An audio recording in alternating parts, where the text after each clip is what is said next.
Hey fight fans, welcome back to the Fight Book. This is the Indian accent guy back with some new fight announcements. 3 fight announcements from the UFC, 2 from PFL, and 12 fight announcements in the boxing world. So without wasting any time, let's start the video. The rumor I had already told you about, that Anthony Hernandez versus Roman Dolidze is rumored to take place at UFC Vegas 109 August 19th as a headliner, and this rumored is now confirmed. Anthony Hernandez will fight Roman Dolidze in the main event of UFC Vegas 109. Hernandez is ranked at number 9, currently riding a 7-fight win streak and coming off a win over Brandon Allen, while Dolidze is also riding a 3-fight win streak and coming off a win over Marvin Vettori. Second fight is a 5-rounder co-main event of UFC Abu Dhabi July 26th card, headlined by Whittaker versus Della. Yesterday, Movsar Evloev announced that he is fighting at UFC Abu Dhabi card. Now it is reported that his opponent is Aaron Pico, and their fight is a 5-rounder co-main event of UFC Abu Dhabi, but it is yet to be officially announced. Then the third and the last is also a co-headliner of UFC Shanghai August 23rd card, which will be headlined by Zhang Mingyang versus Johnny Walker. This is a top-ranked bantamweight bout between number 5 ranked Chinese Song Yadong versus number 8 ranked Rob Font. Font, with a 2-fight win streak, is getting a chance to step up in the rankings, while Yadong, who is coming off a win over Henry Cejudo, will be looking to his second straight win. Now, before moving to the other fight announcements, we have some random updates from the UFC world, and first one is from the bantamweight division. Corey Sandhagen is casually bagging $2 million in a month by letting the world meet the twins. Azamat Bekhoev calls out Torres Finney in a very funny way. Hezbollah tries to choke out John Jones. Carlos Hernandez is removed from the UFC active roster after losing 3 out of his last 4 fights. Francis Ngannou speaks with the world via Instagram, and Cain Velasquez reveals that Dana White paid his $1 million bail for release from jail after being arrested in February 2022 from an incident in which Velasquez chased after and repeatedly shot at the vehicle of a man accused of molesting his underage son. Velasquez was granted bail in November 2022 and was sentenced to 5 years in prison in March 2025. Now let's move on to the PFL announcements.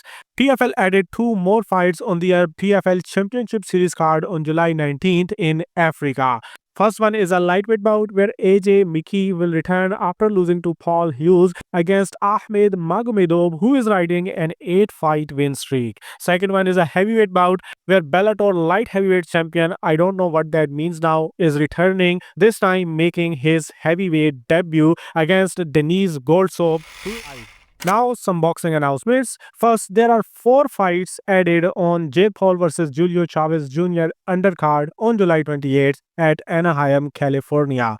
First one is a top lightweight bout where WBA number 2 ranked undefeated Floyd Sheffield will be taking his toughest challenge on paper when he fights WBC number 9 ranked Tevin Farmer, who is coming off back-to-back controversial losses from William Zepeda. Then there are 2 welterweight bouts added. First one is WBA number 15 ranked Mexican 15-0 Raul Correa will be fighting 16-0 Victor Rodriguez. In the other welterweight bout, 17-0 Avius Griffin will take on Julian Rodriguez, and in women junior flyweight bout, WBO number 7 ranked Naomi Valle will fight Ashley Felix. Anyway, talking about Jake Paul, he revealed that rumors of his fight versus Gervonta Davis later this year are true, and this fight will be an exhibition fight with no restrictions, 195 pounds weight class, 10 3-minute rounds. It is also revealed that his fight with KSI is also in works, and both camps have submitted their offers for the fight to finally happen. Anyway, there are 3 fights added on Katie Taylor versus Amanda Serrano card as well, and the first one is Ring IBF versus WBO Super Middleweight titles unification fight where IBF champion Savannah Marshall will fight WBO champion Shazia Green. Second one is a super lightweight WBC interim title fight where the champion Chantale Cameron will fight Jessica Kamara. In the third women fight, Ramla Ali will fight Lila Furtado in a super bantamweight clash. Then there is a fight announcement from Pro Box for their July 11th card. and it is a junior flyweight title eliminator for WBC champion Panya Pratapsri. WBC number 2 ranked 17-0 Eric Badillo will take on their number 8 ranked Gerardo Zapata. Then No Limit Boxing announced another card in Australia for June 25th. It is a doubleheader with Australian superstars. In the super lightweight man event, former IBF champion and currently number 4 ranked Liam Paro, who is coming off his title loss to Richardson Hitchens, will be coming back against Jonathan Navarro, and in the co-main event, Liam Wilson will be looking to get his third straight win in the lightweight division against Ayrton Jimenez. Queensberry Promotion also announced their card for Bournemouth, Dorset, England for June 26. It will be headlined by WBC number 7 ranked super featherweight 17-0 Ryan Garner versus Reece Bellotti. And lastly, Australian heavyweight prospect Terry Moana Jr. will return against Indian prospect Jaipal Singh, undercard of Jai Opetaya versus Claudio Scui on June 8th. And the official fight announcements ends here. Next, we have some updates. First one is that WBA orders purse bids for Pulayev versus Hunter heavyweight title clash. Next news is also about purse bids from another heavyweight fight between David Adiele versus Jaime TKV rematch. Frank Warren's Queensberry Promotions has won the purse bids for the British heavyweight title rematch. The fight is expected to be officially announced soon. Next fight, which was ordered by WBO, was Xander Zayas versus Jorge Garcia Perez for their vacant super welterweight title. Now the WBO has confirmed that an agreement has been reached between top-ranked Golden Boy and Zenfer to stage Zayas versus Garcia for the title. Officially fight date and venue to be announced shortly.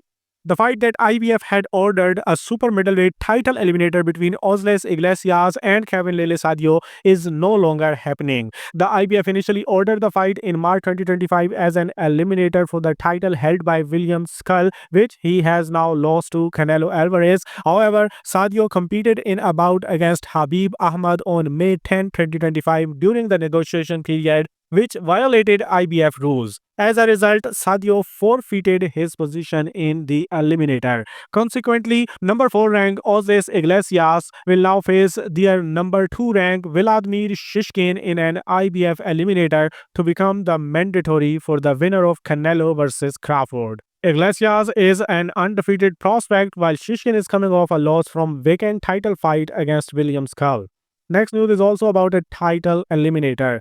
The IBF have ordered the final super flyweight eliminator between their number 5 ranked Mexican Argy Cortez versus number 6 ranked Andrew Moloney. Winner will become the mandatory challenger for Wilibaldo Garcia, who just won the belt today. And then lastly, Manny Pacquiao confirms that his son Manny Pacquiao Jr. will make his pro debut on his undercard on July 19th when he will fight Mario Barrios for the welterweight belt.